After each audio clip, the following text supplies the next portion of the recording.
Hello, and welcome to Rocket Fuel, your daily update of everything that's happening in the Rocket Pool community. My name is Wack. Today is March 14th, and today's episode is going to cover the impact of the Dencun upgrade. We also will be talking about the new GMC vote that is live on the snapshot, and the rewards night happening last night, and so much more. So let's get to it. 10, 9, ignition sequence start, 6.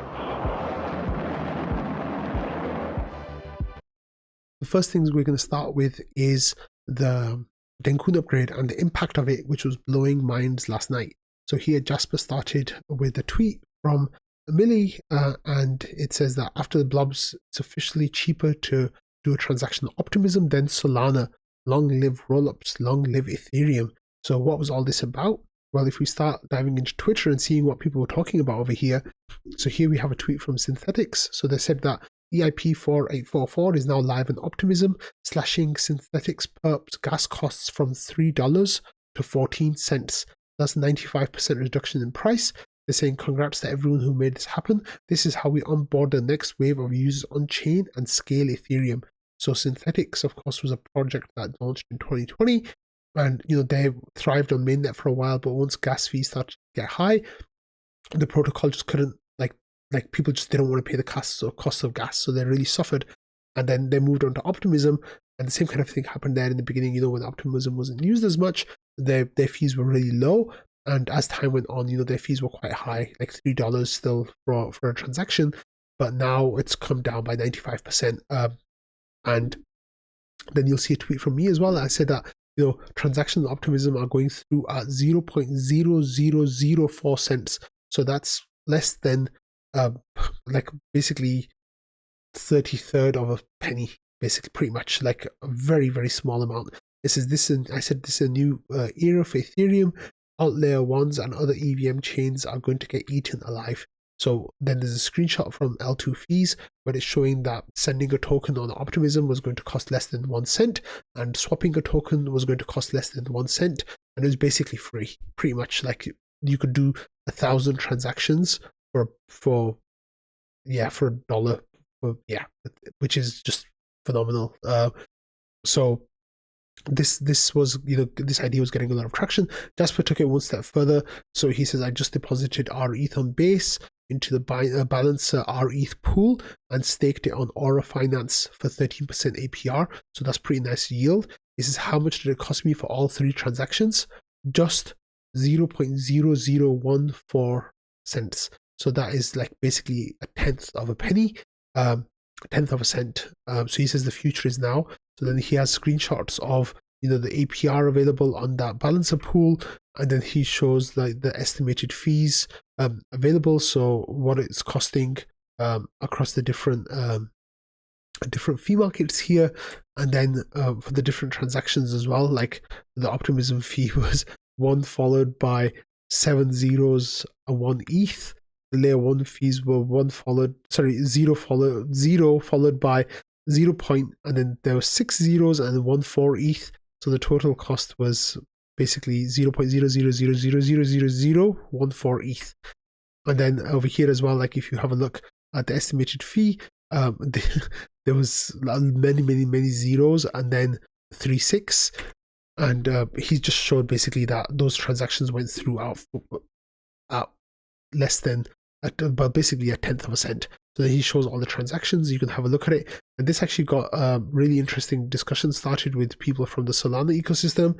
And Jasper actually was making some really good points with people from the Solana ecosystem about other ecosystems like the Dencun Ethereum, when they take a screenshot kind of out of context saying that the fees on Ethereum are $500 to do a transaction, like during Bored Apes, like Otherworld NFT mint or something like that.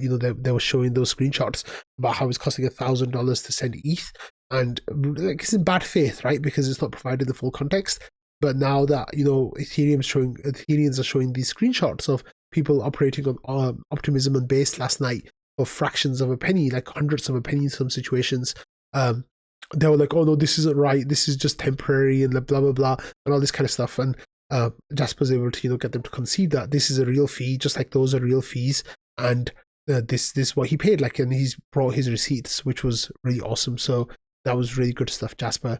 What we can see now is that Optimism and ZK Sync are pretty much the main places where you can use blobs. This is according to L2 fees right now. So sending ETH on Optimism is less than a penny. Swapping a token is around 2 cents, but I think people are getting their transactions through less than that as well. Arbitrum, I think, are going to be updating their blobs any minute now. I think I just saw a tweet from someone saying that some test blobs might be going through, but I'm not sure exactly how that works. So this is really exciting to see that, you know, it's working so well, and I'm really curious to see what it's going to look like in like 2 weeks time. But I'm waiting to mint my POAP for yesterday's yesterday's hard fork, and I'm going to do an Arbitrum one. I want to see how cheaply I can get it through. I'm expecting to pay about a penny compared to, you know, multiple dollars on mainnet.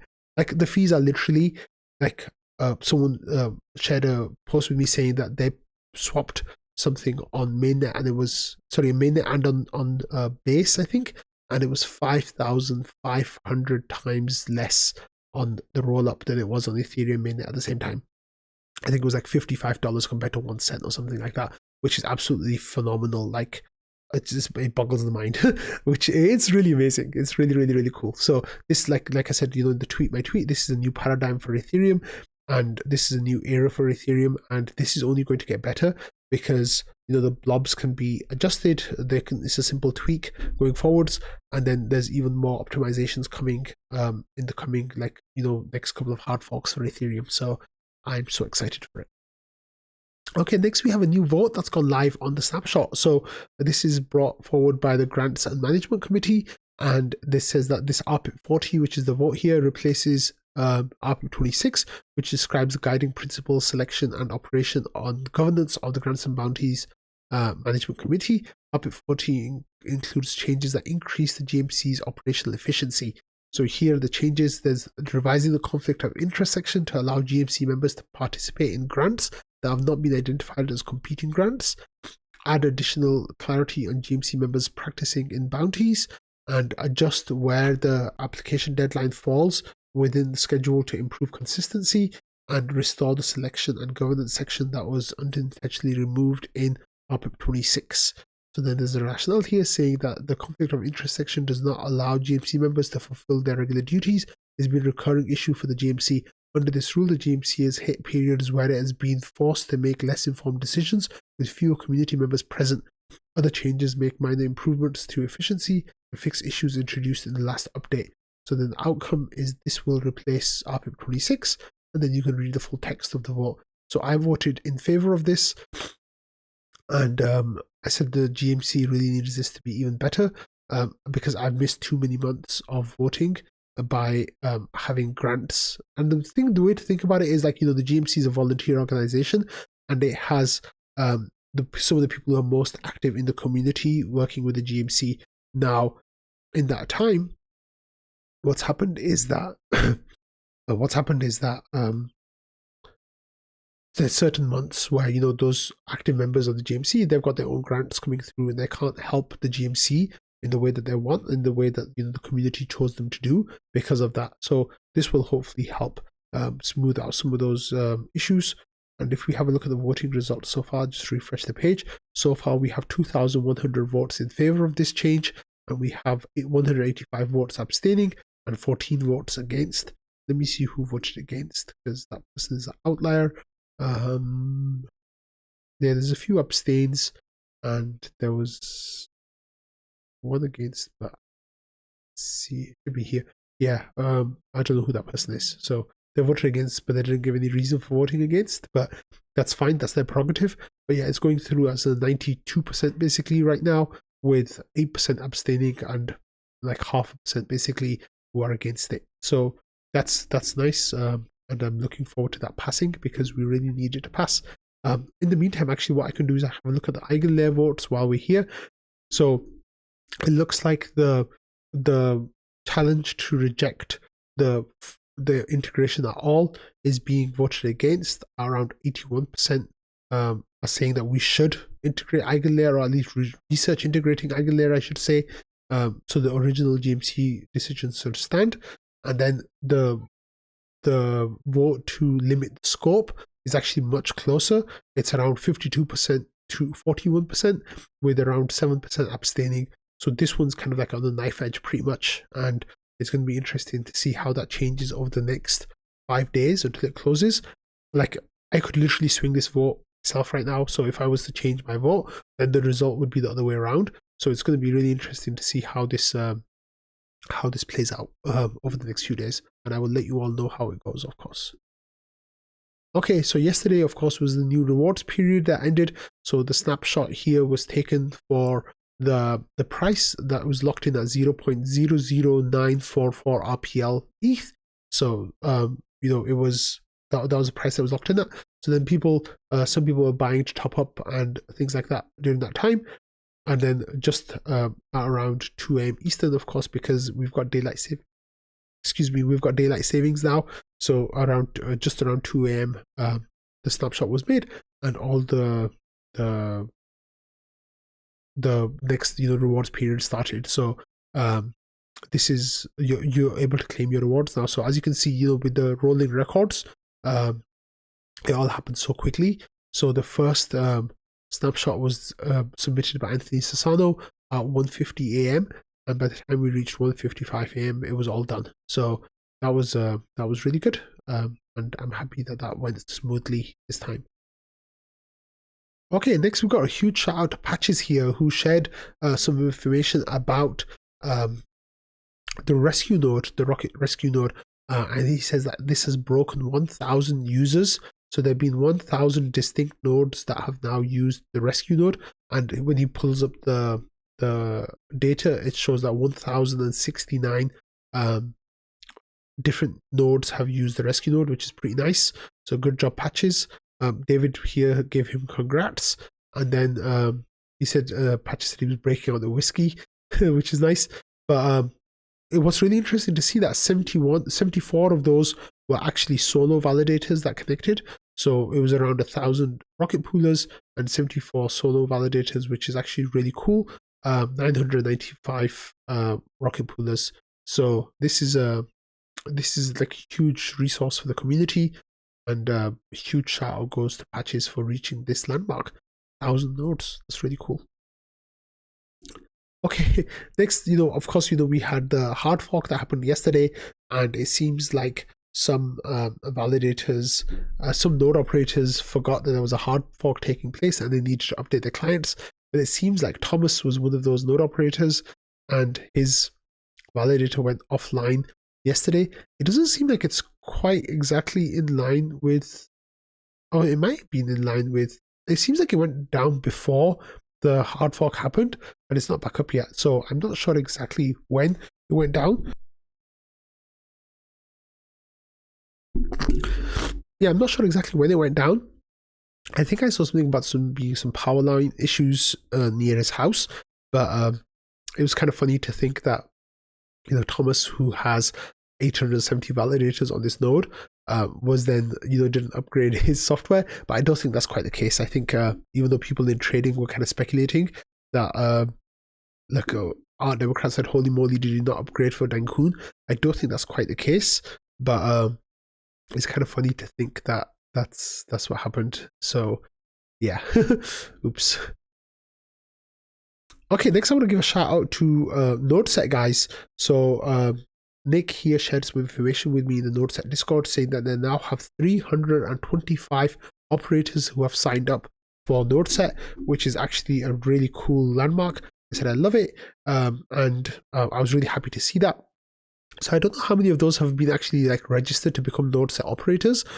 Last count it was 150, but I don't think all 150 have been approved. Sorry, all 325 have been approved. So it must be somewhere around 200 or maybe a little bit more than that. Now the most remarkable thing about that to consider is that NodeSet, it hasn't even launched yet, and they have more people staking with them than any other liquid staking token, and even liquid restaking token that is on Ethereum right now after Rocket Pool. So Rocket Pool, of course, we know has about 3,500 nodes, about 2,000 to 2,500 of which are actually unique nodes. Now, NodeSet, getting 325 applications and at least 200 node operators signed up is really amazing, because it just shows that they're really intertwined with Rocket Pool, and they're really creating a great product to entice Rocket Pool users. And I'm going to be really curious to see, once it comes to mainnet launch for them, how many node operators they have live. Now, my post, I'm really proud of this, is the post that I shared with you all on Rocket Fuel last week. That actually saw them have a nice spike in people applying for their service, and that I take pleasure in that. And what I'm really curious to see now is how they get ready for launch. But the problem is that if I hadn't done that, then my share of rewards would have been bigger at launch than it will be now, because my rewards will get diluted across more node operators. So that is a little bit of a shame, but it's all good. I'm not going to complain too much.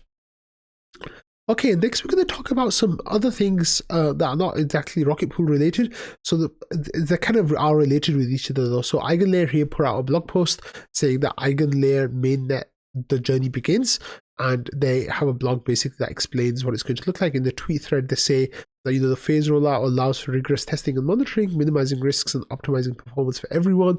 So they're going to have a final testnet, then a contract pause, then a gradual operator registration, and then EigenLayer DA will launch, and then the mainnet launch will be completed, and then the AVS ecosystem emerges, and that's what it will look like. And that's the end of their tweet thread.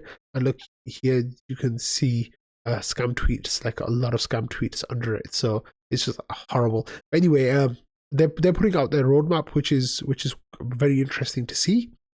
And of course, roadmap that means token, even though some people have been saying, oh, the EigenLayer guys are saying there's going to be no token. Of course, they have to say that. That's not a big deal. I don't think anyone's really taking them seriously on that. Just like Arbitrum said, there's going to be no token for a year before there was a token. Another group here, we have EtherFi. So they are also saying that their liquid restaking protocol to release EtherFi token on Binance launch pool next week. So it looks like EtherFi will be releasing their token as well. And EtherFi, of course, are the biggest liquid restaking token there is at the moment, service there is at the moment. Binance actually put in 120,000 of their ETH into EtherFi, I think, as a way to kind of airdrop farm their airdrop. So that has been that's working out for them as well.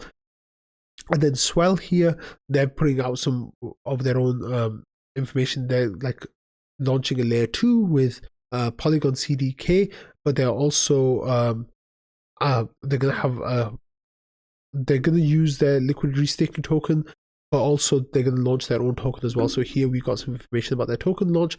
It says, you may have seen in the recent announcement regarding Swell's layer 2, we're setting Swell on the course to be category leader in all new frontiers of restaking. At the same time, we're finalizing the necessary arrangements for a token generation event that will ensure the best possible outcome for Swell, which will be the native governance token of the layer 2, along with SWETH and RSWETH. It says to help ensure the token launch is successful in light of these recent developments, we're now setting sights on the token generation event in mid to late April. The tokenomics will be released closer to the event. Thanks for your patience. We look forward to celebrating with all at Swell City. But the reason why I'm giving this so much coverage is these three protocols between them have over $15 billion of TVL for people trying to airdrop farm their tokens, basically. And with them launching their tokens, from next week up to the next few months, I really want to see what their stickiness is going to be like in terms of their node operators, their TVL. How much of it is going to stay in those ecosystems and how much of it is going to leave those ecosystems and go elsewhere. I'm really, really curious to see what that's going to look like, because my idea is that they're going to lose a big chunk of their TVL.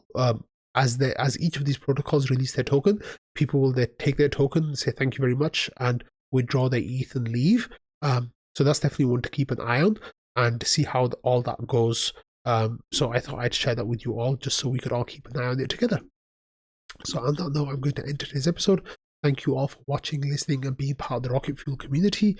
I hope you're all enjoying transacting on Optimism and Base today. It's a great day for all of us, and thank you all, and I will see you all tomorrow. Bye.